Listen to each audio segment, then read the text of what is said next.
जय मसीह की। प्रभु यीशु मसीह के सामर्थी नाम में आप सभी को अनुग्रह और शांति बहुतायत से मिलती रहे। आमीन। हम पिछले सप्ताह बात कर रहे थे आकान के पाप के बारे में, और आज फिर से हम लोग बातचीत करेंगे आकान के बारे में कि आकान के जीवन से हम लोग क्या सीख सकते हैं। हम लोग बात कर रहे थे यहोशू की पुस्तक उसका 7वां अध्याय से, और आज भी हम लोग उसी अध्याय से और बातचीत करेंगे कि उसके जीवन से बहुत कुछ है सीखने के लिए हम लोग क्या सीख सकते हैं। आइए प्रार्थना के साथ आगे के वचन में आगे बढ़ते हैं। अनुग्रहकारी सर्वशक्तिमान दयालु पिता परमेश्वर आपके सम्मुख आते हैं। प्रभु जी, इस समय के लिए आपका धन्यवाद देते हैं। इस समय प्रभु जी हम इकट्ठे होकर आपका वचन सुन सकते हैं। प्रभु जी, आपके वचन से हम लोग पढ़ सकते हैं। प्रभु जी, आपका धन्यवाद देते हैं। पवित्र आत्मा, इस समय आपकी उपस्थिति को मांगते हैं। प्रभु जी, आपका अभिषेक यहाँ उतरने पाए। ये वचन प्रभु जी जो आपने हमें दिया है, आज प्रभु जी आकान के जीवन पर जब हम बातचीत करना चाहते हैं, प्रभु जी आकान के जीवन से हम बहुत कुछ सीखना चाहते हैं। प्रभु जी, इस वचन पर प्रभु जी आप अपनी आशीष को ले लिए कि प्रभु जी ये वचन हम लोग से बातचीत करने पाए। और प्रभु जी, अगर हमारे जीवन में कुछ भी ऐसा है जिससे आपको महिमा नहीं मिलती है, कुछ भी ऐसा है जिससे प्रभु जी हमने आपकी आज्ञाओं को तोड़ा, प्रभु जी आपकी आज्ञाओं को प्रभु जी अगर हमने तुच्छ जाना, प्रभु जी हम अपने जीवन से दूर करने पाए, सहायता करें प्रभु जी और संभालें। सब कुछ प्रभु जी आपके हाथों में सौंपते हैं, आगे लेकर चले प्रभु जी, सहायता करें प्रभु जी। मांगते हैं प्रभु जी अपनी इस प्रार्थना को अपने जीवित उद्धार करता प्रभु यीशु मसीह के नाम में, आमीन आमीन। हम लोग बातचीत करेंगे आकान के जीवन के बारे में। पिछले सप्ताह हम लोग बातचीत कर रहे थे यहोशू की पुस्तक उसका 7वां अध्याय से आकान के पाप के बारे में, और आज हम लोग उसी चीज़ में आगे बढ़ेंगे और बातचीत करेंगे कि आकान के जीवन से हम क्या सीख सकते हैं। तो बहुत कुछ है सीखने के लिए। उससे पहले अगर आपने पिछले संडे का मैसेज सुना था तो आप जानते होंगे कि आकान ने किस प्रकार से पाप किया, किस प्रकार से उसने जो परमेश्वर ने साफ साफ निर्देश दिए थे इजराइलियों को कि जब वो यरीहो का नगर ले तो उस नगर में जो कुछ है वो क्या करा जाए, अर्पण की वस्तु ठहरे, उससे कुछ ले ना लेना, और जो भी सोना चांदी लोहे या पित्तल के जो पात्र है वो परमेश्वर के भवन के लिए ठहराए जाए। पर सब ने उस आज्ञाओं को माना सिवाय एक के। बाइबल बताती है आकान ने विश्वास का, बाइबल बताती है कि इजराइलियों ने विश्वास किया कि आकान ने अर्पण की वस्तु में से कुछ रख लिया, और उसके कारण परमेश्वर का प्रकोप जो था पूरे इजराइलियों पर भड़का। और जब वो ए नगर को लेने के लिए युद्ध में गए तो हम लोग जानते हैं कैसे वो लोग भाग आए और 36 लोग उसमें मारे गए। और उसके बाद परमेश्वर ने, जब यहोशू ने और बाकी जो उसके जो एल्डर्स लोग थे, उन्होंने जब परमेश्वर के सामने अपने आप को दीन किया, परमेश्वर के सामने वो दिन जब लेटे रहे, तो परमेश्वर ने उनको बताया कि किस प्रकार से तुम उसका पता लगा सकते जिसने विश्वासघात किया, जिसने अर्पण की वस्तु में से कुछ ले लिया। तो एक लंबा सा इंटरोगेशन चलता है जिसमें यहूदा के गोत्र का आकान जो है वो पकड़ा जाता है, और तब जाके जब यहोशू उससे पूछता है कि बताओ तूने क्या किया, तो वो बताता है कि उसने शिनार देश का एक ओढ़ना और कुछ चांदी और सोने जो थे उसने ले लिया, कि जो ईंट देख पड़ी उसने ले ली, और उसे अपने घर में गड्ढा गाड़ के खोद के भूमि में उसने छिपा दी। तो इस प्रकार से जब उसको अपने कैंप से, जब उस पाप को जब वो लोग दूर करते हैं, तब परमेश्वर का जो कोप उनके ऊपर भड़क गया था वो शांत हो जाता है। वो आगे जाके हम लोग देख सकते हैं 8वें अध्याय में वो एक ही नगर को ले लेते हैं। सो ये जो था एक हल्का सा उसका समरी था आकान के जीवन का। तो हम लोग आकान के जीवन से बहुत सारी चीज़ें हम लोग सीख सकते हैं। जो पहला लेसन, पहली सीख उसके जीवन से मिलती वो ये है कि पाप जो है परमेश्वर से वो छिपा नहीं रह सकता, कि पाप जो है कि पाप को परमेश्वर से छिपाया नहीं जा सकता, क्योंकि बाइबल बताती है कि परमेश्वर जो है सब कुछ देखता है, वो सब कुछ जानता है, और क्या हमारे विचारों में, क्या हमारे हृदय में हो वो उससे कुछ छिपा नहीं है। सो अगर नीति वचन की पुस्तक उसका 15वां अध्याय उसके 8वीं वर्ष पढ़ेंगे, जो इस प्रकार से कहती है, यहोवा की आंखें सब स्थानों में लगी रहती है, वह भले वह बुरे भले दोनों को देखती रहती। तो परमेश्वर की आंखें सब स्थानों में लगी रहती है, कुछ भी ऐसा नहीं है जो परमेश्वर से छिपा है, वो भले बुरे दोनों को देखती है। सो बहुत बार हम लोग सोच सकते हैं, हम लोग सोचते हैं अपने जीवन में कि अगर हम किसी को बताएंगे नहीं तो हम लोग उस चीज़ को छिपा के रख सकते हैं, वो सिर्फ हम जानते हैं। बट कुछ भी परमेश्वर से छिपा नहीं है, हमारे विचारों में क्या है सब परमेश्वर जानता है। और आगे चल के जो है हम लोग देख सकते हैं कि इब्रानियों की पुस्तक उसका 4 अध्याय 13वीं वर्ष में बाइबल किस प्रकार से बताती है कि सारी सृष्टि की कोई वस्तु उससे छिपी नहीं है। किससे? परमेश्वर से छिपी नहीं, वरन जिससे हमें काम है उसकी आंखों के सामने सब वस्तुएं खुली और प्रकट है। सो परमेश्वर की आंखों के सामने सब वस्तुएं खुली और प्रकट है। सो हम लोग को ये जान लेना चाहिए कि कुछ भी परमेश्वर से छिपा नहीं है।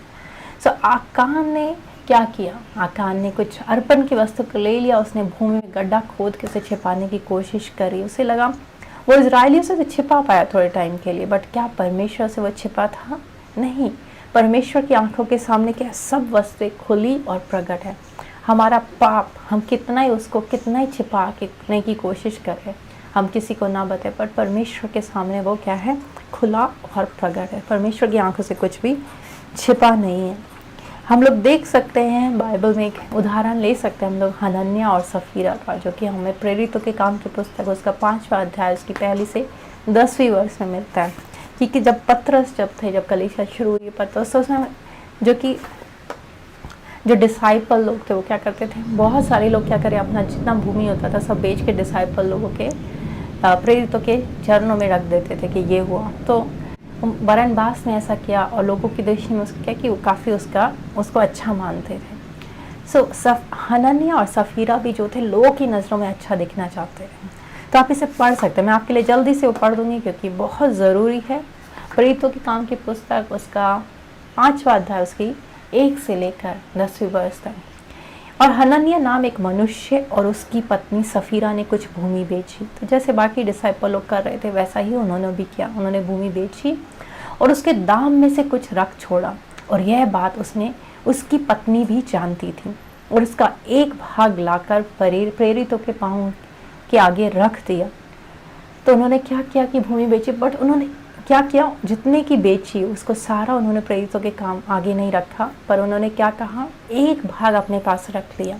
परंतु पतरस ने कहा, हे हनन्याह, शैतान ने तेरे मन में यह बात क्यों डाली है कि तू पवित्र आत्मा से झूठ बोले और भूमि के दाम में से कुछ रख छोड़े? जब तक वह तेरे पास रही क्या तेरी ना थी, और जब बिक गई क्या तेरे वश में ना थी?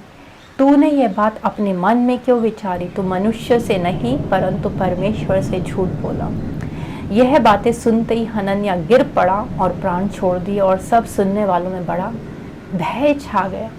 सो यहाँ पे क्या, उसने अपनी भूमि को बेचा और उसका एक भाग अपने पास रख लिया, बाकी प्रेरितों के चरणों में लाके रख दिया। बोला इतने की मैंने बेची, उससे एक पोर्शन रख लिया। उसने झूठ बोला। और यहाँ पे क्या कि तूने किससे झूठ बोला? तूने पवित्र आत्मा से झूठ बोला। और क्या हुआ? और उसको क्या लगा ये परमेश्वर से छिपी हुई है, परमेश्वर नहीं जानते। पर यहाँ पे देखिए कि क्या हुआ, जब उसने झूठ बोला तो परमेश्वर का इमीडिएट जजमेंट उसके ऊपर आया और वो गिर पड़ा, उसने प्राण छोड़ दिए और सुनने वालों के मन में क्या था, भय छा गया। तो यहाँ पे देख सकते हैं फिर क्या हुआ। फिर उसकी पत्नी जो सफीरा थी वो भी 3 घंटों के बाद जब आगे की वर्सेस आप पढ़ सकते कि 3 घंटों के बाद जब वो आती, जब उससे पतरस पूछता कि तुमने भूमि कितने में बेची, तो वो भी सेम अमाउंट वही बोलती है जो उसके पति ने बोला, क्योंकि वो यूनाइटेड थे। बहुत बार हम गलत चीज़ें करने में यूनिटी दिखाते हैं और जो परमेश्वर की बात है, बाइबल क्या बताते हैं, वी यूनाइटेड, कि हमें आत्मा में यूनाइटेड होना है। बट लोग यहाँ पे हम लोग देख सकते हैं कि ये परमेश्वर के अगेंस्ट में यूनाइटेड है। क्या वो सक्सेसफुल हो सकता है? नहीं। तो आगे चल के देखते हैं कि जब उसने ऐसा कहा तो पतरस से क्या बोलता है कि तुम दोनों ने प्रभु की आत्मा की परीक्षा लेने के लिए एकाक किया है। देख, तेरे पति के गाड़ने वाले द्वार ही पे खड़े हो, तुझे भी बाहर ले जाएंगे। उसके बाद देखते हैं कि जो सफीरा थे उसने भी प्राण छोड़ दिया। परमेश्वर का इमीडिएट जजमेंट उनके ऊपर आया। जब तक उन्होंने भूमि ना बेची थी वो उनकी, जब बेच दी जो पैसा उनको मिला वो भी उनका था, पर उन्होंने क्या किया, एक पोर्शन रख लिया और जाके बोला हमने इतने की बेची है। उन्होंने झूठ बोला। वो रख लेते और बोल देते कि अगर इतना उन्होंने सच नहीं बोला। तो यहाँ पे क्या, परमेश्वर का इमीडिएट जजमेंट उनके ऊपर आया। तो उनको लगा वो परमेश्वर से क्या है, छिपा सकते हैं। बट हमने जैसा अभी पढ़ा कि क्या है, परमेश्वर की आंखों के सामने सब वस्तुएं खुली और प्रकट है, परमेश्वर से कुछ छिपा नहीं है। तो हनन्या सफीरा वो सोचते थे कि वो परमेश्वर से छिपा सकते हैं। तो बहुत बार हम लोग भी अपने जीवन में बहुत सारी चीज़ें छिपा के रखते हैं, बहुत सारी, कि परमेश्वर को जब देने का समय आता था हम लोग बहुत बार कि सिर्फ इतना ही पोर्शन दे सकते हैं परमेश्वर, हम और नहीं दे सकते हैं, या हम एक पोर्शन रख लेते सिर्फ इतना ही हमारा है। बहुत बार सैलरी मिलती है हम उसमें कि ये हमारे एक्सपेंसेस निकाल के लोग टाइट रहते हैं, बट जब आपको मिलता है आपको उससे टाइट देनी है। तो यहाँ पे कि आज के समय में हम ऐसा जजमेंट नहीं देखते, अगर इमीडिएट जजमेंट हम नहीं देखते, अगर हम ऐसा जजमेंट आज के समय में भी देखेंगे, अगर हम परमेश्वर के अगेंस्ट में झूठ बोल रहे हैं और लोग अपने प्राण छोड़ते जा रहे हैं, तो हम हर जगह पे क्या देखेंगे, डेड बॉडीज ही देखेंगे। तो आगे चल के क्या देते, दूसरी सीख, पहली सीख क्या थी, परमेश्वर, पाप जो है, पाप को परमेश्वर से छिपाया नहीं जा सकता। और दूसरी सीख क्या मिलती है कि हमारे पाप दूसरों को मुसीबत कर सकते हैं, मुसीबत में डाल सकते हैं। क्या आकान के पाप ने दूसरों को मुसीबत में डाला? हाँ, हम लोग देख सकते हैं कि बाइबल क्या बताती है। अगर आप यहोशू की पुस्तक उसका 7वां अध्याय पढ़ेंगे कि 36 निर्दोष लोग क्या थे, मारे गए। और जब एक मैदान में, युद्ध में वो लोग गए तो 36 निर्दोष लोग मारे गए। और जब एक मनुष्य की मृत्यु होती है तो सिर्फ जब किसी की मृत्यु होती है, सिर्फ उस मनुष्य की मृत्यु नहीं, बहुत सारे रिलेशनशिप की मृत्यु है। कोई अपना बेटा खो देता है, कोई अपना पति खो देता है, कोई अपना भाई, और कोई अपना क्या कि पिता खो देता है। तो इसमें हम लोग देख सकते हैं एक मनुष्य पे बहुत सारे फैमिली के लोग निर्भर करते हैं। तो 36 लोग मारे गए, बहुत सारी फैमिली उसके चलते इफेक्ट हुई। और दूसरी चीज़ हम लोग क्या देखते हैं कि इजरायली हार गए, एक के द्वारा इजराइल पराजित किया गया। कि वो लोग क्या थे, वो अपनी पीठ दिखाकर एक के सामने से भाग आए और वो अपने शत्रु के सामने खड़े नहीं रह पाए।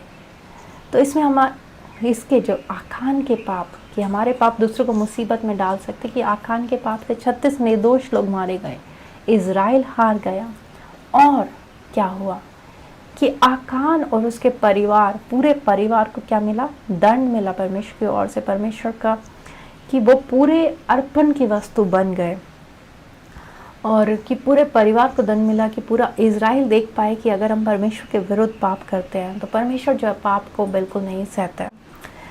और तो यही है कि हमारे पाप जो हैं दूसरों को मुसीबत में डाल सकते हैं। बहुत बार हम देख सकते हैं, इधर बहुत बार देखते हैं कि फैमिली में, कि कई बार एक हस्बैंड कुछ करता है या वाइफ कुछ करती है, तो हम लोग देखते हैं उसका जो परिणाम होता है बच्चों पर बहुत बुरा पड़ता है। कि बच्चे भी जो होते हैं कि उस पाप के कारण जो उन्होंने किया पीड़ा को झेलते हैं। बहुत बार जो एक इंसान जो पाप कर देता है वो सिर्फ उस तक सीमित रहे, उसके पूरे परिवार वालों को उसका क्या होता है, परिणाम झेलना पड़ता है। कि बहुत बार बहुत चीज़ों से होके जाना पड़ता है, अगर कि सोसाइटी में आउटकास्ट उनको कर दिया जाता है। तो जैसे एक छोटा सा एग्जाम्पल है, बहुत सारी अगर आप मूवीज़ देखते हैं तो मूवीज़ में आप देख सकते हैं कि कैसे अगर बाप ने चोरी करी तो उसका पूरा परिवार जो होता है कैसे उस चोरी के चलते पूरे ज़िंदगी भर उस परिणाम को झेलता रहता है। सो हमारे पाप जो है सिर्फ हमें ही नहीं दूसरों को भी मुसीबत में डाल सकते हैं। और तीसरी सीख हमें क्या मिलती है आकान के जीवन के, कि जो उजागर होने से पहले ही पापों का स्वीकार कर लेना, कि confessing your sins before being exposed. तो यहाँ पे जो आकान ने क्या किया, आकान ने पाप किया। और हम लोग जानते हैं कि आकान का बिहेवियर कैसा था, आकान का व्यवहार कैसा था। आकान ने क्या पाप का अंगीकार किया? नहीं। जब ए के सामने से वो लोग भाग के आए थे तो आकान को समझ जाना चाहिए था कि वो उसके पाप के कारण हुआ, क्योंकि उसने परमेश्वर की उस आज्ञा को जो परमेश्वर ने दी थी, उस निर्देश को उसने तोड़ा। तो उसके चलते पूरे इजराइल क्या था, पूरा इजराइल कष्ट में था। पर उसने ऐसा नहीं किया। एक लंबा सा इंटेरोगेशन चला, गोत्र गोत्र करके सब आए। पहले क्या था, गोत्र करके आए, फिर उसमें गोत्र में से किसका कुल निकला, घराना करके। तो जब तक वो चल रहा था तब तक भी जो था आकान सामने नहीं आया। जब यहोशू और सारे लोग परमेश्वर के सामने लेटे हुए थे, गिड़गिड़ा रहे थे कि परमेश्वर ये हमारी छावनी में क्यों, तब भी जो था आकान जो था सामने नहीं आया। वो उसने पाप का अंगीकार नहीं किया कि परमेश्वर जो दयालु है, अगर वो अपने पाप का अंगीकार उसको उजागर होने से पहले ही कर लेता तो परमेश्वर बहुत दयालु, क्या पता परमेश्वर उसको क्षमा कर देते। उसका जो पाप का जो क्या था, कन्फेशन जो बोले, पाप का अंगीकार उसने तभी किया जब यहोशू ने उसको बोला। यहोशू ने क्या बोला कि मेरे बेटे कुछ मत छिपा, बता दे कि तूने क्या किया, परमेश्वर को महिमा दे। तो तब जाके उसने पाप का अंगीकार, पर तब तक क्या था, बहुत देर हो चुकी थी। और कि पाप में पकड़े जाने के बाद पछताना जो होता है, सच्चा पश्चाताप नहीं होता। बहुत बार हम लोग देखते हैं कि अगर कोई गलती करता है तो कई बार जब पूरा प्रूफ सामने आ जाता है, जब उसको पूरा प्रूफ कर दिया जाता है कि हाँ तुमने गलती करी, तब जाके वो अगर इंसान बोले हाँ मेरे से गलती हो गई, मुझे माफ़ कर, तो वो सच्चा पश्चाताप नहीं होता। पर पकड़े जाने से पहले जब उससे पूछा जाए कि क्या तुमसे गलती हुई, क्या तुमने ऐसा किया, अगर वो अंगीकार कर ले तो उसको बहुत बार क्षमा कर दिया जाता है। एक छोटे में मैंने अपने स्कूल में एक इंसिडेंट के बारे में सुना था कि हमारे स्कूल में ग्रीन बोर्ड हुआ करता था, राइटिंग बोर्ड जो था, और एकदम ग्लास वाला, काफ़ी एक्सपेंसिव था। तो एक बार वो किसी से टूट गया। तो जो क्लास में जो बच्चे लोग थे, एक लड़के से वो टूट गया, क्लास में सब बच्चे लोग उसको बोले कि मत बताएंगे, हम लोग कोई नहीं बताएगा टीचर को किससे टूटा, तुम सब बोल देंगे कि नहीं पता। पर जब, और उसका जो कीमत थी उस समय 15,000 थी, और हम लोग छोटे थे, ओके काफ़ी बड़ी रकम होती है। तो जब पता किया गया, जब पूछा गया, तो जिस लड़के से वो टूटा था उसने सामने आके बोल दिया कि हाँ ये मेरे से टूट गया। तो क्या हुआ, उसका परिणाम क्या हुआ, उसका परिणाम कि स्कूल में क्या था, उसको माफ़ कर दिया, और उसको पूरी असेंबली में इवन उसको क्या किया गया, उसको सम्मानित किया, उसको प्रेज़ की। इसने, इससे जो हुआ, उसने उसका अंगीकार, किसने सच बोला, उसकी ऑनेस्टी, उसके ऑनेस्ट बिहेवियर को, उसको क्या किया, उसको प्राइज़ दिया गया। सो परमेश्वर जो है, अगर परमेश्वर जो है, जब हम परमेश्वर के सामने सच्चे हृदय से आते हैं और अपने पाप का अंगीकार करके पश्चाताप करते हैं, परमेश्वर हमारे पापों को क्षमा कर देता है, उसे याद नहीं रखता है। पर अगर वो लड़का नहीं बताता और बाद में पता चलता तो उसे वो फ़ाइन देना पड़ता, उस फाइन को जो था माफ़ कर दे क्या।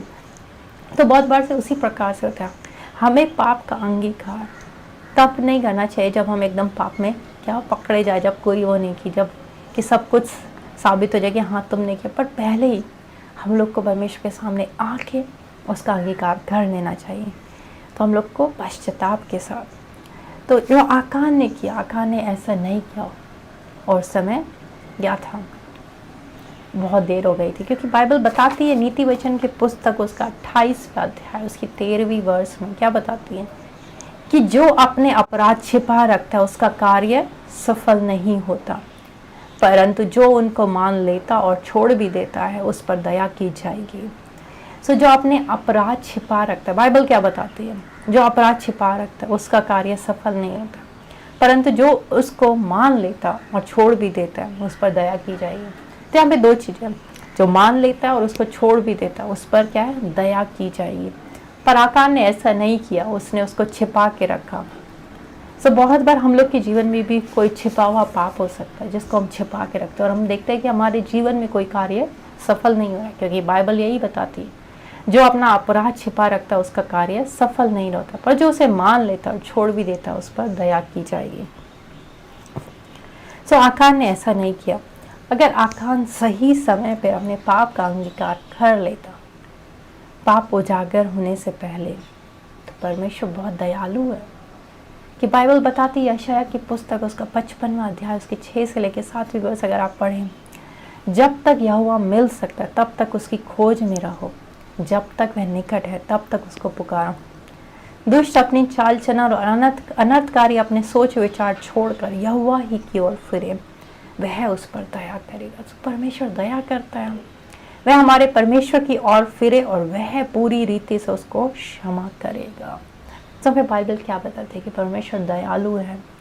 अगर यहाँ पे लिखा है कि दुष्ट अपने चाल चलन और अनाकारी अपने सोच विचार छोड़कर यहोवा की ओर फिरे, तो परमेश्वर यहोवा उस पर दया करेगा।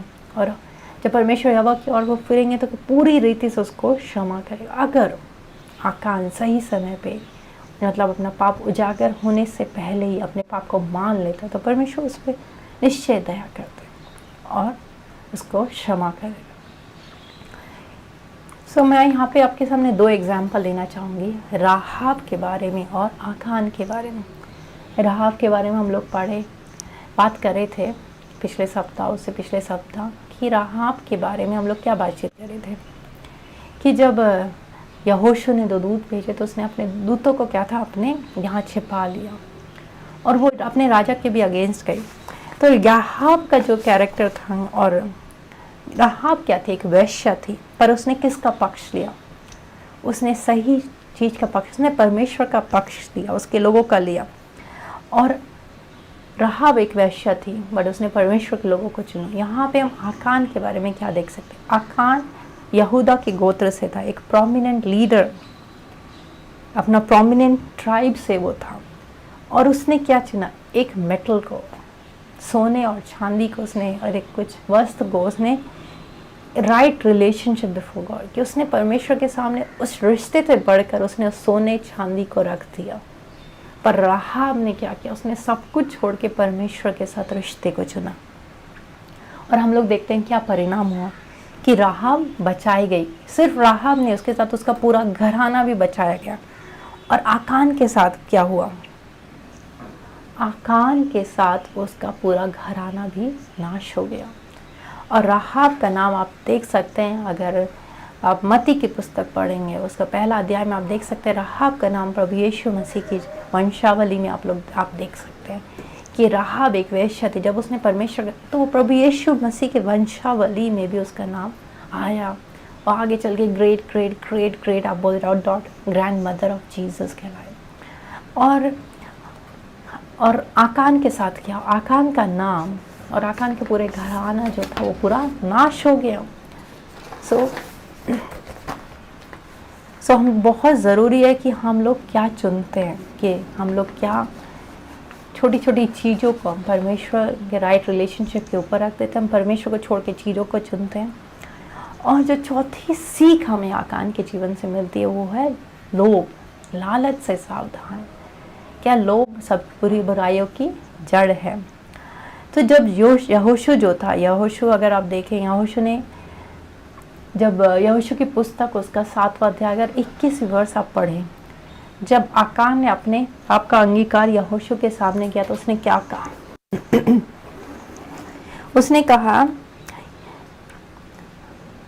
कि जब मुझे लूट में शिनार देश का एक सुंदर ओढ़ना और 200 शेकेल चांदी और 50 शेकेल सोने की एक ईंट देख पड़ी, तब मैंने लालच करके उन्हें रख लिया। वे मेरे डेरे के भीतर भूमि में गड़े हैं और सब के नीचे चांदी है। तो यहाँ पे हम लोग को क्या देखते हैं कि यहाँ पे लालच। सो आकान ने क्या किया? लालच करके उसमें क्या देखते हैं कि मैंने क्या, पहले उन चीज़ों को उसने देखा, फिर लालच करके उन्हें रख लिया और फिर उन्हें छिपा भी दिया, भूमि में गाड़ दिया। उसने अपने डेरे में जाके उसे गाड़ दिया। सो यहाँ पे उसने क्या था? 200 शेकेल चांदी, अगर आज की टर्म्स में आप देखेंगे ये 2.25 kg, एक तरह से 2.25 किलो आप समझ सकते हैं। और 50 शेकेल गोल्ड, जैसे आधा किलो सोना, और एक बेबीलोन। सो ये सब चीज़ें क्या परमेश्वर की महिमा या परमेश्वर से ऊपर हम लोग रख सकते हैं? तो यहाँ पे उसने क्या देखा? पहले उसने देखा, फिर उसने लालच करके उन्हें रख लिया। सो हम लोग पिछले सप्ताह भी इस पर बातचीत करें कि बी केयरफुल व्हाट वी सी, कि हमें बहुत सावधान रहने की ज़रूरत है। हम लोग क्या देखते हैं? हम अपनी आँखों के द्वारा, बाइबल क्या बताती है कि eyes are windows of our soul, पर आँखों के द्वारा हम लोग क्या देखते हैं? उसके द्वारा हम पाप के लिए भी द्वार खोल सकते हैं। सो हम पाप को न्योता दे सकते हैं जब हम अपनी आँखें गलत चीज़ों पर लगाते हैं। तो हम लोग बात कर रहे थे ईव के बारे में, हम लोग बात कर रहे थे दाऊद के बारे में कि दाऊद ने बतशेबा को देखा, उसको डिज़ायर करा, उसको ले लिया। सॉरी। यहाँ पे हम लोग क्या देखते हैं, हमें सावधान रहने की ज़रूरत है। 10वीं आज्ञा क्या है? किसी चीज़ का क्या? लालच ना करना। तो किसी के घर का लालच ना करना, ना तो किसी की स्त्री का लालच करना, और ना किसी के दास दासी व बैल गधे का, ना किसी वस्तु का लालच करना। बाइबल हमें यही सिखाती है कि हम किसी का वस्तु का, किसी चीज़ का लालच ना करें। और आखान जो था, आखान वो नई जनरेशन थी। जब इजरायली लोग मिस्र देश से निकाले गए, जो थे एक जनरेशन जो निकल के आई थी, वो नाश हो गई थी क्योंकि उन्होंने परमेश्वर की नहीं सुनी। आखान छोटे से ये सब देखते देखते वो बड़ा हुआ। वो 40 साल उस विल्डरनेस में ये सब देखते हुए बड़ा हुआ। परमेश्वर की आज्ञाओं को वो सुनते हुए बड़ा हुआ कि लालच ना करना। उसने देखा कैसे परमेश्वर, कैसे उसने सुना गया, ये स्टोरी सुन सुन के वो बड़ा हुआ कि कैसे परमेश्वर ने लाल समुद्र को 2 भाग में बांट दिया था। उसने अभी देखा कैसे था यरदन को कैसे पार करे, कैसे परमेश्वर ने उसका जल किया था, दीवार की तरह खड़ा कर दिया, कैसे उन्हें यरीहो का नगर लिया, कैसे परमेश्वर ने उसको मन्ना खिलाया। तो ये सब परमेश्वर के आश्चर्य कर्म डेली देखते हुए वो बड़ा हुआ अपने जीवन में। पर बहुत बार मतलब क्या होता है कि वो देखते हुए बड़ा, पर वो उस चीज़ को समझ नहीं पाया। वो अभी तक राइट रिलेशनशिप उसका परमेश्वर के साथ नहीं था। हम लोग मसीह परिवार में पैदा हो सकते हैं, हो सकता है हम बचपन से परमेश्वर का वचन पढ़ते हुए बड़े हुए हैं, हमने परमेश्वर की चंगाइयों को अपने परिवार में, अपने जीवन में देखा है, पर अभी भी हमारा परमेश्वर के साथ राइट रिलेशनशिप ना हो। ये बहुत ही जरूरी संभव है, ऐसा हो सकता है। आखान के जीवन में हम लोग यही देख सकते हैं, वो सब कुछ देखते हुए बड़ा हुआ, सब कुछ उसकी आंखों के सामने हुआ, परमेश्वर ने उसको सब दिया। हम लोग देख सकते हैं कि जब एंड में क्या होता है, उसके दास दासी बैल गधे उसके पास अबंडेंस में सब कुछ, परमेश्वर से बहुत आशीष थी। पर उसने फिर भी एक छोटे से क्या था, सोना चांदी ये सब चीज़ें, ये सब क्या है, धातु है, मेटल है और कुछ नहीं है। और उसने परमेश्वर के राइट रिलेशनशिप होने के ऊपर रखा। उसने परमेश्वर के साथ अपने रिश्ते को उसने अहमियत नहीं पर इन चीज़ों को दी। बहुत बार हम लोग भी ऐसा अपने जीवन में करते हैं, बहुत चीज़ों को हम लोग अहमियत देते हैं परमेश्वर को नहीं। कोई भी ऐसी चीज़ जो हमें परमेश्वर से दूर करती है या परमेश्वर के साथ राइट रिलेशनशिप रहने से हमें अलग करती है, वो हमारे लिए, हमारे पूरे परिवार के लिए कष्ट का कारण हो सकती है। और परमेश्वर ने क्या किया, उसने तो परमेश्वर की आज्ञाओं को तो तोड़ा, और उसने क्या किया, उसने परमेश्वर से चोरी की। क्या कारण ने परमेश्वर से चुराया? क्योंकि उसने क्या निर्देश मिले थे उन्हें कि जो अर्पण की वस्तु है उससे तुम कुछ मत लेना, उसको जला देना, और जो पात्र सोने चांदी और लोहे और पीतल के वो परमेश्वर के भवन के लिए पवित्र ठहराए जाए। तो आखान ने सोना चांदी लिया, किससे चुराया? उसने परमेश्वर से चुराया। आपसे एक सवाल पूछना चाहूँगी कि अगर आपके जिनसे आप बहुत प्रेम करते हैं, आपके बच्चे या आपके स्पाउस, आपके सिबलिंग्स आपसे चुराए, तो आपको कैसा महसूस होगा? निश्चय आपको अच्छा नहीं लगेगा। तो यहाँ पे परमेश्वर से, आखान ने किससे चुराया? परमेश्वर से चुराया। और हम लोग देख सकते हैं कि हम लोग भी बहुत बार परमेश्वर से चुराते हैं। अब मलाकी की पुस्तक उसका 3 अध्याय उसके 8वीं वर्ष में पढ़ सकते हैं। बाइबल बताए क्या हम परमेश्वर को लूट सकते हैं? हम बाइबल बताती हाँ, किस प्रकार से जब हम अपना दशमांश, अपनी ऑफरिंग्स, अपना टाइट्स परमेश्वर के भवन में नहीं लाते, तो हम परमेश्वर क्या करते हैं? परमेश्वर से हम लोग चुराते हैं। और मैं आपके सामने यहाँ पे छोटी सी टेस्टिमनी शेयर करना चाहूँगी। जब मैं नई मसीह में आई थी तो मैं ऑफरिंग्स नहीं देती थी, क्योंकि उस समय मेरे पास जॉब नहीं था, मेरी कोई अर्निंग्स नहीं थी, तो मैं जस्ट उधार लेके अपना चला रही थी खर्चा पानी। मैंने परमेश्वर से, मैं जब भी ऑफरिंग का समय होता था मैं प्रार्थना करती थी कि परमेश्वर, मैं दूसरों से उधार लेती हूँ तो मैं आप ही से उधार ले लेती हूँ। जब मेरे पास होगा, जब मेरी सैलरी होगी, तो मैं आपको अपना पहला सैलरी पूरा या अपना जितना भी इतना परसेंटेज मैं आपको दे दूँगी। और पर हमेशा मेरे को वो अच्छा नहीं लगता था कि जब भी ऑफरिंग बैग में उसको खाली लटा देती थी कि मेरे पास नहीं है, पर मैं अभी खुद ही उधार लेके रहे। बट फाइनली जब क्या था कि परमेश्वर फिर मुझसे बातचीत है कि जो भी परमेश्वर ने दिया, जिस भी तरह से दिया, हम लोग को उसमें क्या है, विश्वास योग्य होने की ज़रूरत है। और जब फिर मैंने परमेश्वर को जो भी था, जितना भी जहाँ से भी मुझे मिलता था, उससे मैंने परमेश्वर को देना शुरू किया, ऑफरिंग्स देनी शुरू करी, टाइट्स देनी शुरू करी, और परमेश्वर ने मुझे बहुतायत से आशीषें दी। और जब मेरे को सैलरी भी मिली, पहली सैलरी, उसमें से जो मैंने बोला था परमेश्वर को मैं दे दूँगी, मैंने वो दे दिया। तो यहाँ पे कि मैंने यही सीखा अपने जीवन से, जितना परमेश्वर ने दिया, जब दिया, चाहे आपके पास हो ना हो, जो भी है, उसमें हम लोग को फेथफुल रहने की ज़रूरत है। और हम लोग को ये नहीं कि हमें, मतलब परमेश्वर, हम लोग जब परमेश्वर पर भरोसा रखते हैं तो ये यही दिखाता है कि जो परमेश्वर देता है, जब आप परमेश्वर को, जो उसको बिलोंग करता है, उसको देता है, तो परमेश्वर जो है फेथफुल है, परमेश्वर विश्वास योग्य है। और परमेश्वर सब चीज़ों का उपाय करता है। जब भी हमारे जीवन में नीड होती है, परमेश्वर जानता है हमारी हर ज़रूरतों को, छोटी बड़ी। और हमारे जीवन से हमारे जीवन, मेरे परिवार से यही गवाही कि जब भी हमें जिस चीज़ की नीड हुई, परमेश्वर ने सही समय में उसको प्रोवाइड किया, चाहे वो छोटी वस्तु थी, चाहे वो बड़ी थी। अब हमारे घर में आ सकते हैं, एक एक चीज़ को देख सकते हैं, एक एक चीज़ के पीछे एक गवाही है कि सब परमेश्वर ने हम लोग को प्रोवाइड किया। सो परमेश्वर भला है। जब हम लोग छोटी से छोटी चीज़ों में भी फेथफुल होते हैं, वो बड़ी से बड़ी चीज़ों का भी हमें अधिकारी बनाता है। सो आज तक अगर आपने परमेश्वर को लूटा है, उसके दशमांश में, उसके ऑफरिंग ना देखें, तो आज समय होने पाए कि आप दे नहीं पाए। और सिर्फ ऑफरिंग में ही नहीं हम परमेश्वर को लूट सकते, परमेश्वर से चुरा सकते हैं। हम बहुत बार, परमेश्वर ने हमको क्या दिया, टैलेंट्स दिए, टाइम दिया, समय दिया। हम वो समय क्या परमेश्वर को देते हैं? हम वो समय, परमेश्वर ने हम लोग के जीवन में बहुत कार्य कर रहे हैं, बहुत सारी गवाहियाँ हम लोग के जीवन में होती हैं। हम जब अपनी गवाहियों को नहीं देते, वो महिमा, हम परमेश्वर की जो महिमा होती है, उसको, परमेश्वर को जो महिमा मिलनी चाहिए वो नहीं मिलती, तो क्या होता है, हम परमेश्वर की उस महिमा को चुरा रहे हैं। उस टाइम को जो परमेश्वर ने हमें दिया है, परमेश्वर को टाइम नहीं दे रहे हैं। वो टैलेंट्स, परमेश्वर ने हम सबके जीवन में कुछ टैलेंट्स दिए, क्या वो टैलेंट्स हम परमेश्वर के लिए यूज़ करें, या आकान की तरह उसे गड्ढे में हमने छिपा दिया? तो हम लोग क्या है कि हम अपने टैलेंट को दबा दिए हैं या यूज़ कर रहे हैं, इस्तेमाल करें परमेश्वर के लिए? क्योंकि एक समय आएगा जब हमें हर चीज़ का हिसाब जो है परमेश्वर को देना होगा। सो आज जांचने का समय होने पाए, क्या किसी भी एरिया में हम परमेश्वर से चुरा रहे हैं? आकान ने चुराया और उसका परिणाम हम लोग देख सकते हैं, उसके पूरे परिवार को भोगना पड़ा। और एक और चीज़ हम लोग की, मैं बोलूँगी मेटल वर्सेस को गॉड। सो आकान ने एक टुकड़े को, एक धातु को, मैं बोलूँगी एक मेटल को, सोना चांदी क्या एक मेटल है, उसको उसने परमेश्वर से ऊपर रखा। कैसे?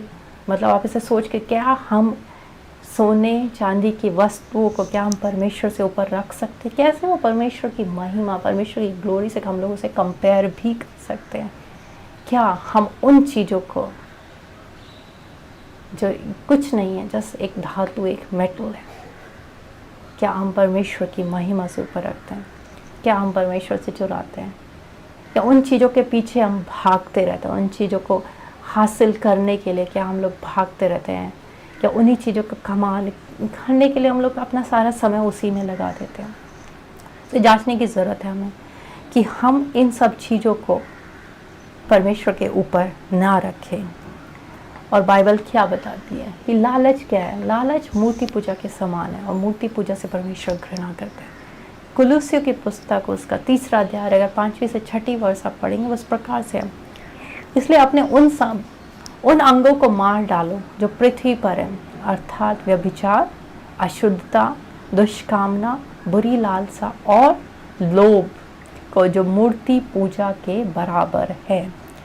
इन्हीं के कारण परमेश्वर का प्रकोप आज्ञा ना मानने वालों पर पड़ता है। तो हम लोग एक चीज़ बार बार हम लोग बातचीत कर रहे थे डिसोबीडियंस के बारे में, आज्ञा ना मानने के कारण। तो जब हम ये सब चीज़ें करते हैं, परमेश्वर की आज्ञाओं को तोड़ते हैं, आज्ञा नहीं मानते हैं, परमेश्वर का प्रकोप हमारे जीवन पर, हमारे परिवार वालों पर पड़ता है। सो जो है, और एक चीज़ हम लोग, अगर बाइबल आप पढ़ते हैं, आप जान सकते हैं कि परमेश्वर जो है मूर्ति पूजा से घृणा करता है। और ये सब क्या है? लालच भी मूर्ति पूजा के परे। अगर हमारे जीवन में किसी प्रकार का लोभ या लालच है, तो वो मूर्ति पूजा के समान है, और मूर्ति पूजा से परमेश्वर घृणा करता है। वो मूर्ति क्या होती है? मूर्तिज अब मूर्ति के बारे में बात करेंगे। आइडल्स क्या हो सकते हैं? आइडल्स आप समझ सकते हैं वो चीज़ें जो आपको पकड़ के रखती हैं, कि आपका कि वो कुछ भी हो सकता है जो आपका रिलेशन परमेश्वर से नहीं हो पा रहे हैं, जिस चीज़ों के चलते आपका रिश्ता आप परमेश्वर नहीं बढ़ पा रहे हैं, वो चीज़ें आपको बांधे हुए हैं, आपको रोके हैं। कुछ भी हो सकता है, आपकी हॉबीज़ हो सकती है। बहुत बार बहुत परिवार वाले सिर्फ अपने फैमिली मेम्बर्स, अगर किसी के में बच्चे होते हैं, हम लोग बहुत बार देखते हैं बच्चों पे ही सब कुछ समय की, परमेश्वर के लिए उनके पास समय ही नहीं है, परमेश्वर के लिए कुछ करने के लिए समय ही नहीं है। तो ये आपकी हॉबीज़ हो सकते हैं, दिन रात आप उसी में लगे रहते हैं। आपका काम हो सकता है, बहुत लोग वर्कहॉलिक होते हैं, और कि आप परमेश्वर को समय ही नहीं दे रहे हैं। तो ये चीज़ें जो भी परमेश्वर के साथ रिश्ता बनाने में आपको रोकती हैं, परमेश्वर में आपको बढ़ने से रोकती हैं, आपके जीवन में मूर्ति के बराबर हो सकती हैं। और परमेश्वर मूर्ति पूजा से घृणा करता है। और जो पांचवी चीज़ हम लोग आकान के जीवन से सीख सकते हैं वो है अपने छावनी से पाप को दूर करो। और हम लोग क्या देखें कि जब छावनी में पाप आया, जब आकान उन वस्तुओं को, अर्पण की वस्तु को छावनी में लेके आया, तो क्या हुआ? उन्हें पराजय का सामना करना पड़ा। और बाइबल क्या बताती है? अगर यहोशू की पुस्तक उसका 7वां अध्याय 12 और 13वीं वर्ष आप पढ़ेंगे, इस कारण इजरायली अपने शत्रुओं के सामने खड़े ना रह सकते।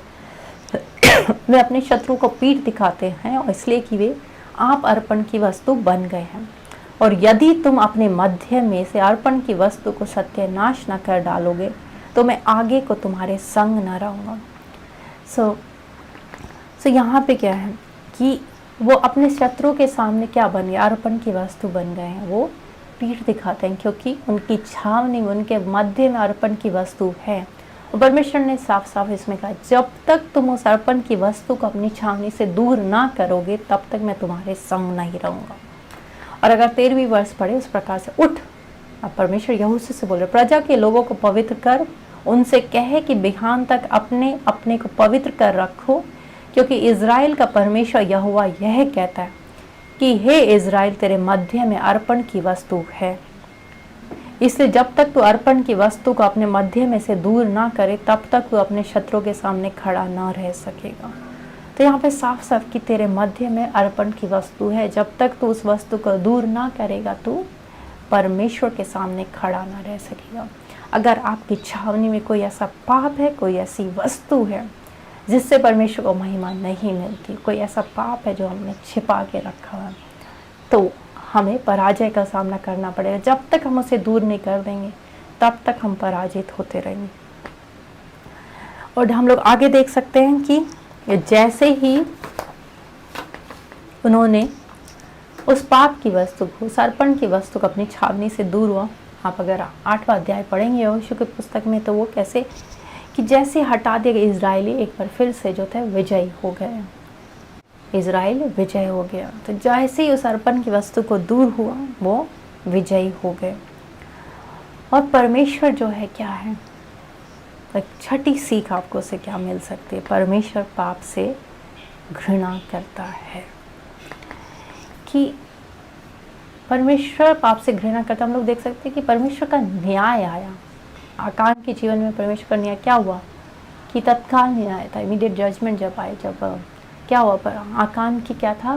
मृत्यु हो गई। आकान और उसके परिवार उसके साथ नाश हो गया। और एक चीज़ हम लोग देख सकते हैं कि आज भी अगर हम देखें, अगर आज के समय में भी परमेश्वर अब और सर्वदा एक सा ही है।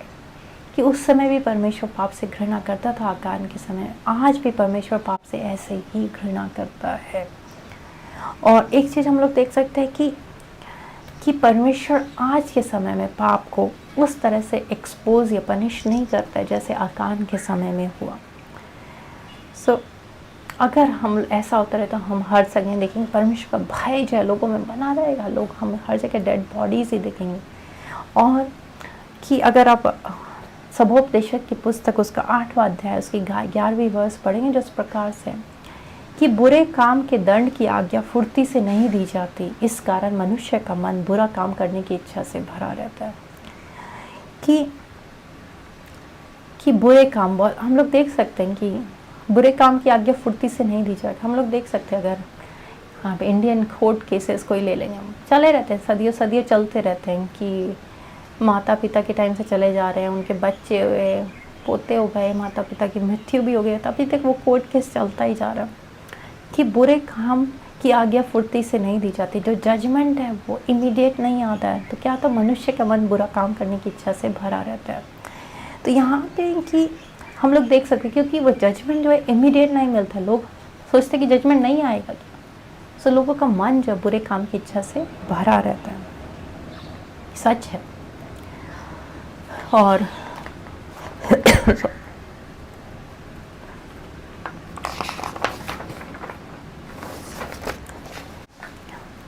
पर हमें विश्वास है कि एक ना एक दिन जो है परमेश्वर का न्याय जो है होगा, उस न्याय के दिन सब कुछ परमेश्वर के सामने प्रकट होगा। सो हमें क्या करना है, हमें परमेश्वर के भय में चलना चाहिए। मैं आपके लिए सबोपदेशक की पुस्तक से और 8वां अध्याय 12वीं 13वीं वर्ष भी आपके लिए पढ़ दूँगी कि बाइबल बताती कि चाहे पापी 100 बार पाप करें, अपने दिन भी बढ़ाए, तो भी मुझे निश्चय है कि जो परमेश्वर से डरते हैं और उस अपने तय उसको सम्मुख जानकर भय से चलते हैं, उनका भला ही होगा, परंतु दुष्ट का भला नहीं होने का, न उनकी उसकी जीवन रूपी छाया लंबी होने पाएगी, क्योंकि वह परमेश्वर का भय नहीं मानता। तो यहाँ पे कि परमेश्वर का भय में हम लोग को चलना है कि एक ना एक दिन परमेश्वर का न्याय आएगा, क्योंकि हम जानते हैं कि एक दिन वो न्याय का दिन आएगा। इब्रानियों की पुस्तक उसका 10वां अध्याय इसके 30 और 31 वर्ष इस प्रकार से है कि क्योंकि हम उसे जानते हैं जिसने कहा है कि पलटा लेना मेरा काम है, मैं ही बदला लूँगा, और फिर यह है कि प्रभु अपने लोगों का न्याय करेगा। और जीवते परमेश्वर के हाथ में पड़ना भयानक बात है, वाकई में ये भयानक बात है। आप किसी के हाथ में भी पड़ जाए, पर अगर जीवते परमेश्वर के हाथ में आप पड़ते हैं तो वो क्या है, भयानक बात है। आपको कोई नहीं छुड़ा सकता, क्योंकि आप परमेश्वर के हाथ में पड़े हैं। और मैं मेरे लिए तो हमेशा ये बोलती कि worst place to fall into the hands of living God. So वो उससे भयानक जगह कोई और नहीं हो सकती जब परमेश्वर ही आपके अगेंस्ट हो। तो यहाँ पे हम लोग देख सकते हैं कि परमेश्वर एक दिन सबका न्याय करे। सब कुछ बातें उसकी आंखों के सामने प्रकट हैं, खुली हैं। और एक और चीज़ आपसे कहना चाहूँगी कि परमेश्वर जो है, परमेश्वर प्रेम है। परमेश्वर सबसे प्रेम करता है। परमेश्वर पाप से घृणा करता है, पर हम सब से वो प्रेम करता है। हम सब भी पापी, कि परमेश्वर हम सब से प्रेम करते हैं। कि बाइबल बताती है प्रभु यीशु मसीह ने क्या किया, मैं धर्मियों को नहीं परंतु पापियों को मन फिराने के लिए बुलाने आया। प्रभु यीशु मसीह किसके है, पापियों के लिए आए, कि पापी मन फिराए और अनंत जीवन को पाए। सो परमेश्वर ने जगत से क्या है, बाइबल क्या बताती है कि परमेश्वर ने जगत से ऐसा प्रेम रखा कि उसने अपना इकलौता पुत्र दे दिया, ताकि जो कोई उस पर विश्वास करे वह नाश ना हो परंतु अनंत जीवन पाए। सो परमेश्वर का प्रेम है कि परमेश्वर ने जगत से, उस जगत में हम सबको याद है कि परमेश्वर पाप से घृणा करता है, पर परमेश्वर हम सबसे प्रेम करता है। परमेश्वर नहीं चाहता कि कोई भी नाश हो। और जब कोई पापी मन फिराता है, हम लोग जानते हैं कि स्वर्ग में क्या होता है, आनंद होता है। तो हम प्रोडिगल सन वाला स्टोरी हम लोग जानते हैं, कि हम 99 भेड़ों वाला स्टोरी जानते हैं। हम जानते हैं कि जो परमेश्वर जो कितना प्रेम रखता है। जब एक पापी मन फिराता है तो स्वर्ग में आनंद होता है। कि मैं तुमसे कहता हूँ कि इसी रीति से एक मन फिराने वाले पापी के विषय में भी स्वर्ग में इतना ही आनंद होगा जितना कि 99 ऐसे धर्मियों के विषय नहीं होता, जिन्हें मन फिराने की आवश्यकता नहीं। सो स्वर्ग में भी आनंद होता है जब हम लोग मन फिराते हैं। सो मैं आपके साथ ही रिकैप करना चाहूँगी कि हम लोग क्या सीख सकते हैं खान के जीवन से, कि पाप को परमेश्वर से छिपाया नहीं जा सकता। सब कुछ परमेश्वर की आंखों के सामने खुली और प्रकट है। हमारे पाप दूसरों को मुसीबत कर सकते हैं, मुसीबत में डाल सकते हैं। और कि आकान के जीवन में कैसे 36 लोग मारे गए, आकान और उसका परिवार पूरा नाश हो गया, कैसे इसराइलियों को कैसे पराजय का सामना करना पड़ा। और हमें तीसरी चीज़, उजागर होने से पहले हमें अपने पापों को स्वीकार कर लेना चाहिए कि जब समय है, जब परमेश्वर मिल सकता है, कि हमें अपने पापों को मान लेना चाहिए, उन्हें छिपा के नहीं रखना चाहिए, क्योंकि जो अपने पाप को छिपा रखता है उसका कोई कार्य सफल नहीं होता। पर जो उसे मान लेता है उस पर दया की जाएगी, जो उसे मान लेता और छोड़ भी देता उस पर दया की जाएगी। और कि लोभ से सावधान, क्योंकि लालच सब बुरी चीज़ों की जड़ है। यहाँ पे मैं आपके साथ कुछ और भी शेयर करना चाहूँगी। एक मैं पैराबल्स शेयर करना चाहूँगी कि हम लोग बात कर रहे थे लालच के बारे में, कि हमें हर प्रकार के लालच से अपने आप को बचा के रखना। लालच जो है मूर्ति पूजा के समान है। सो बाइबल जो इब्रानी की पुस्तक उसका 13वां अध्याय उसकी 5वीं वर्ष में इस प्रकार से कहती है कि तुम्हारा स्वभाव लोभ रहित हो और जो तुम्हारे पास है उसी पर संतोष करो, क्योंकि उसने आप ही कहा है कि मैं तुझे कभी ना छोड़ूंगा और ना कभी त्यागूंगा। सो बाइबल यही सिखाती है कि हमारे स्वभाव में किसी प्रकार का लोभ ना हो, लोभ रहित हो, क्योंकि परमेश्वर हमारे साथ, उसने आप ही कहा मैं तुझे कभी ना छोड़ूंगा और ना कभी त्यागूंगा। सो यहाँ पे मैं आपके साथ एक पैराबल शेयर करना चाहूँगी जो लूका की पुस्तक से, इंग्लिश में बोलते हैं पैराबल ऑफ रिच फूल, एक धनी मूर्ख का दृष्टांत। लूका की पुस्तक उसका 12 अध्याय उसका 15वीं से लेकर 21 वर्ष में, कि जो इस प्रकार से प्रभु यीशु मसीह के पास लोग आते हैं कि मेरे भाई से कह मेरे पिता की संपत्ति को बांट दो। उस समय प्रभु यीशु मसीह उसको एक दृष्टांत सुनाते हैं कि एक धनवान की भूमि की बड़ी उपज हुई, तो वो क्या करता है, वो अपने मन में विचार करने लगता है कि मैं क्या करूं, कि इतनी उपज हुई कि मेरे पास रखने की जगह नहीं है, तो मैं अपनी जो बखारियाँ उसने अपने कि मैं यह करूँगा, अपनी बखारियों को तोड़कर उन्हें बड़ी बनाऊँगा और वहाँ सब अन्न और संपत्ति रखूँगा और अपने प्राण से कहूँगा, हे प्राण तेरे पास बहुत वर्षों के लिए बहुत संपत्ति रखी है, चैन कर खा पी सुख से रह। परंतु परमेश्वर ने उससे कहा, हे मूर्ख, इसी रीति तेरा प्राण तुझसे ले लिया जाएगा, तब जो कुछ तूने इकट्ठा किया है वह किसका होगा। ऐसा ही वह मनुष्य भी है जो अपने लिए धन बटोरता परंतु परमेश्वर की दृष्टि में धना नहीं। सो बहुत बार लालच करके हम लोग धन बटोरते रहते हैं, बहुत चीज़ों का हम लोग बटोरते रहते हैं, और कि हम लोग छोटी छोटी बखारियाँ तोड़ के बड़ी बनाते रहते हैं। बहुत बार बहुत लोगों से हमने सुना कि भाई इतना हम लोग के पास है कि हमारी कई पुश्तें आराम से बैठ के खा सकती है। तो लोगों का भरोसा किस पे, अपनी इनहेरिटेंस पे या अपनी संपत्ति जो उन्होंने करा लिया। अभी तो बहुत ज़्यादा लोगों का हम जीवन से हम लोग देख सकते हैं, कोविड-19 के चलते बहुत सारे स्टोर्स जो थे 100 साल से ज़्यादा से वो लोग खुले हुए थे, वो अचानक से बंद हो गए। उनका भरोसा किस पे था, उस पे था। पर यहाँ पे कि परमेश्वर की नज़र में ये मूर्खता है कि जब हम अपनी बखारियाँ तोड़ के बड़ी करते रहते हैं और सोचते हैं कि सुख से चैन से हम लोग बहुत वर्षों तक खाते रहेंगे, तो ये परमेश्वर की नज़र में मूर्खता है। हमें किसी चीज़ का लालच नहीं करना है, पर परमेश्वर पर भरोसा रखना है, क्योंकि परमेश्वर ने क्या है कि मैं तुझे कभी ना छोड़ूंगा ना त्यागूंगा। सो यही थी। और बहुत सारे एग्जाम्पल्स हम लोग देख सकते हैं, बहुत सारी स्टोरीज हम सुन सकते हैं। छोटे से हम लालच बुरी बला है, बहुत सारी बचपन है, बच्चों को बहुत सारी स्टोरीज हम सुनाते हैं, बट बहुत बार वही चीज़ें हम अपने जीवन में लागू नहीं करते। सो हमें लोभ से, हर प्रकार के लालच से सावधान रहना ये बहुत ज़रूरी है। और 5वीं चीज़ जो थी, हमें अपने डेरे से पाप को दूर करना है। जब तक हम अपने डेरे से पाप को दूर नहीं करेंगे हम पराजित होते रहेंगे, हम उस विजय को हासिल नहीं कर पाएंगे। और जो छठी चीज़ थी कि परमेश्वर पाप से घृणा करता है। इसके चलते कि आकान की मृत्यु, उसका घराना पूरा नाश हो गया। पर परमेश्वर पाप से घृणा करता है, पर परमेश्वर सब पापियों से प्रेम करता है। प्रभु यीशु मसीह क्या था, पापियों के लिए आए ताकि वो नाश ना हो। हर कोई जो उस पर विश्वास करे वो नाश ना, परंतु उस अनंत जीवन को आए। सो ये बहुत सारी बातें जो है हम आकान के जीवन से सीख सकते हैं। सो आइए हम क्या करें, परमेश्वर के भय में चले और परमेश्वर को प्रसन्न करने वाला जीवन जिए, ना कि जिससे परमेश्वर को महिमा नहीं मिलती। और हम अपने, अगर हमारे जीवन में कोई पाप है उससे फिर जाएं, क्योंकि पाप इट्स वर्थ रिपेंटिंग। जब हम पाप से फिर जाते हैं स्वर्ग में भी आनंद होता है। और प्रोडिगल सन वाला स्टोरी आप जानते हैं, उड़ाऊ पुत्र वाला, कि अगर हम उसमें बाइबल में तो कि पिता की आंखें लगी रही कि जब उसका बेटा आया उसने गले से लगा लिया। हो सकता है कि हमें नॉर्मल जीवन में देखने को ना मिले, पर परमेश्वर के लिए ऐसा ही है कि वो पिता जो था उसमें परमेश्वर का हृदय था, परमेश्वर की आंखें सदा लगी रहती है। जो हर कोई पापी मन फिर आता है, स्वर्ग में आनंद होता है।